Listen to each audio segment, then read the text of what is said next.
Thank you, Steve. And I have to say, one of the great honors for me of being able to work on this has been working with Steve, who really is as brilliant as he is. His heart is tremendous. He's a lot of fun to be with. And even in some of these, very difficult moments where we didn't think things were happening, working together really was an amazing treat. I'm going to go now today just through a couple quick slides just to show you the progress that's been made in the last couple months. It was just over 100 days ago that we got the final deal done, and everyone was celebrating and joyous about the hostages coming home and the end to this long war that nobody thought was possible. And Steve and I were panicking, saying, what do we do next? How do you implement peace? And as you guys know, peace is a different deal than a business deal because you're changing a mindset. And in Israel, there was 2 years of very intense war. For the people in Gaza, there was more than just 2 years of war. They had 20 years of hopelessness, being ruled by a terrorist organization. For the people in the Middle East, their hearts were pulled by this. And throughout the entire world, it really was weighing on us. And so we needed to think about, what do we do next? How do we change the habits? How do we change the behaviors? And we really got to work right away. And the team that Steve thanked, including the White House team and the team, the volunteers, it's really been an incredible effort, very entrepreneurial, and we really did it in the way. I've been working now with President Trump for 10 years on politics, and what continues to amaze me is that he always takes a first principles approach and says, what's the most optimal outcome? Aim for that. Whereas politicians are always focused on the downside or what could go wrong or how to make it a little bit better. He always says, aim for the best possible and do your best to get there. And if everyone thinks it's impossible, that's even more reason why you should aim for it. And so really thank you for the leadership and the inspiration for doing this. And I think you'll see today we've achieved more than thought was possible. And our ambition is still to go for something, I think, better than most people think is possible as well. So let's see if these things work. They never usually work. Good. So quickly, I'll go through this 2-year war, 90,000 tons of munitions. There's over 60 million tons of rubble there and tens of thousands of fatalities. Through the ceasefire, we were able to get to through the 20-point plan, ceasefire, release of hostages. Getting the UN resolution passed was a huge, huge effort, really thanks to Mike Waltz and the whole team there. They did an incredible job. And we've then, with the help of the UN, we've worked very, very well with them. This is why you need a new organization like the Board of Peace to work with the UN. I want to thank Tom Fletcher, did an incredible job of really getting it going. We've done historic humanitarian aid. Going forward, number one thing is going to be security. Obviously, we've been working very closely with the Israelis to figure out a way through de-escalation. And the next phase is working with Hamas on demilitarization, which I'll talk about in a second. But without security, nobody's going to make investments. Nobody's going to come, build there. We need investments in order to start giving jobs. We want to take these people. 85% of the aid of Gaza, 85% of the GDP of Gaza has been aid for a long time. That's not sustainable. It doesn't give these people dignity. It doesn't give them hope.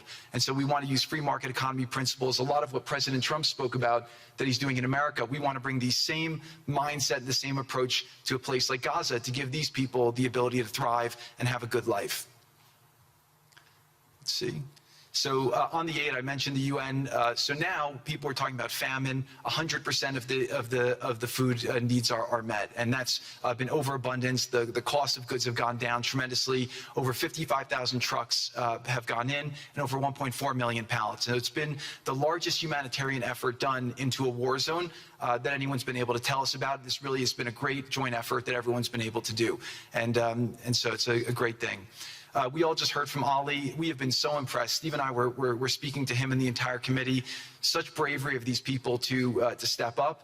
And we've worked with the Palestinian Authority, who's been helping us as well. But this committee is the first time it's a technocratic, apolitical committee. I really want to thank the Arab partners for helping us select the right people to do this, and we just need to believe in them and support them. I put this up here. It's probably a little too small for me to read, but this is really important if you saw the mission statement. So Hamas's mission statement was, we need to destroy the state of Israel. That has not worked well for the people, as we've seen. Their mission statement is, we are committed to establishing security, restoring the essential services that form the bedrock of human dignity, such electricity, water, healthcare, and education, as well as cultivating a society rooted in peace, democracy, and justice, operating with the highest standards of integrity, transparency. So these are the basic things. Their goal is to have peace and to help their people, which is an obvious mission statement for a government, but actually fairly novel for Gaza. So we did a master plan. We brought in, I thank Yakir Gabay, who's one of the most successful real estate developers and brilliant people I know. He's volunteered to do this, not for profit, really because of his heart. He wants to do this.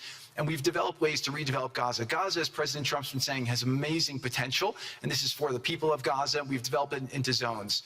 in the beginning, we were toying with the idea of saying, let's build a free zone, and then we have a Hamas zone. And then we said, you know what, let's just plan for catastrophic success. Hamas signed a deal to demilitarize. That is what we are going to enforce. People ask us what our plan B is. We do not have a plan B. We have a plan. We signed an agreement. We are all committed to making that agreement work. There's a master plan. We'll be doing it in phasing. In the Middle East, they build cities like this in 2-3 million people. They build this in 3 years. And so stuff like this is very doable if we make it happen. Rafah will start with. This will show a lot of workforce housing. We think this could be done in 2-3 years. We've already started removing the rubble and doing some of the demolition. And then New Gaza. It could be a hope, it could be a destination, have a lot of industry, and really be a place that the people there can thrive, have great employment. Once this starts going, we think there should be 100% full employment and opportunity for everybody there. And we have a lot of data on what can be, but we think that this really gives the Gazan people an opportunity to live their aspirations. But it all starts with security, and it all starts with governance. Final note I'll just say on the Board of Peace, which is that all the lessons we're doing is we're basically studying the best practices from all over the world, and we're watching who does education the best, who does healthcare delivery the best. All of these things it's not secret IP. All this is IP that the Board of Peace is going to make public, and we want to encourage all the countries to be able to follow these best practices. A lot of the things that President Trump is doing in America, if they're working, we should all be copying them. If we find what's working in other countries, we should be copying them too. And so what the Board of Peace will have the ability to do if we're successful with Gaza is really show how do you do peace implementation, which is something that when we got this deal done, we didn't really find too much expertise or know-how on how to do it. So as we're creating this system, hopefully it's something that we can just document these learnings and make them available to all else who want to use them in the future. So demilitarization, this is something we're starting now. We have a new government in Gaza. This government will be working with Hamas on the demilitarization to really take the principles that were agreed to in the document to the next phase, and hopefully that will be successful. Without that, we can't rebuild. So if Hamas does not demilitarize, that will be what holds back Gaza and the people of Gaza from achieving their aspiration, and that's very important. So the next 100 days, we're going to continue to just be heads down and focused on making sure this is implemented. We continue to be focused on humanitarian aid, humanitarian shelter, but then creating the conditions to move forward. So thank you. Final point I'll just make is this is really only possible because of the work of so many people and President Trump's great leadership. But a lot of you have been asking, how can we help? So the countries have all been incredibly generous. We'll be doing the first conference where we'll announce a lot of the contributions that will be made in a couple weeks in Washington. From the private sector, there'll be amazing investment opportunities. I know it's a little risky to be investing in a place like this, but we need you to come, take faith, invest in the people, try to be a part of it. And then finally, I'll just talk to people on the media and on the social media, which is, this deal only happened because we worked with Israel, we worked with Turkey, we worked with Qatar, we worked with Saudi, we worked with Egypt. I mean, everyone worked together. We worked with UAE. We all worked together to make this happen. I see a lot of people trying to escalate, criticizing Israel or Israelis criticizing Turkey or Qatar. Just calm down for 30 days. I think that the war's over. Let's do our best to try working together. Our goal here is peace between Israel and the Palestinian people. Everyone wants to live peacefully. Everyone wants to live with dignity. Let's put our efforts towards promoting those who are doing the work to build this up, like Ali and his committee. Let's focus on the positive stories, and let's just calm down, turn a new chapter, and if we believe that peace is possible, then peace really can be possible. So we're going to continue to work every day. We need all of your help to do it. And again, I just really want to thank President Trump for his leadership in doing this. This would not have been possible without your commitment to this. Everyone thought it was impossible to end this war. You never gave up. You never stopped. Every time there was a setback, you told us to try harder. You gave us different ideas. And we've made several impossible things happen just in Gaza to date, and there's no reason why we shouldn't be able to make even more impossible things happen. So really thank you for your amazing leadership.